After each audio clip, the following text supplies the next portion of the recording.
رفقا سلام. امروز دام دیجی براتون آوردم که نشون میده مهم نیست چه چیزی تو بازی زده شده، مهم اینه که چه چیزی روی صفحه شطرنج باقی مونده.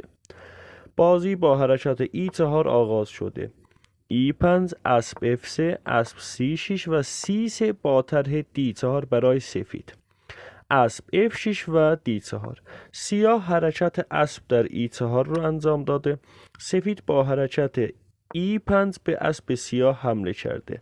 اسب E7 اسب در E5 اسب در G6 و اینجا سفید حرکت فیل D3 رو انجام داده. سیاه با حرکت اسب در F2 میخواسته یه پیاده جلو بیفته و همزمان به وزیر حمله کنه و اسب E5 هم زیر ضربه، ولی غافل از این که سفید با حرکت فیل در G6 سیاه رو تو دام انداخته.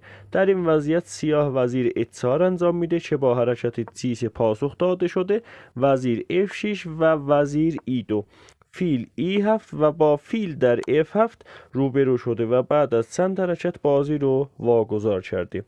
اگر سیاه در این وضعیت حرکت اسب در D1 رو انتخاب کنه، حرکت فیل در F7 شاه E7 فیل G5 شاه D6 اسب C4 شاه C5 و اینجا سفید حرکت اسب A3 رو انجام میده. همزمان اسب رو دفاع کرده، خونه B5 رو داره کنترل میکنه، با فیل داره وزیر رو میزنه و اسب سیاه هم در خطره و سیاه حرکت وزیر G5 رو انجام داده و سفید با حرکت B4 بازی رو به اتمام رسونده. روزتون بخیر.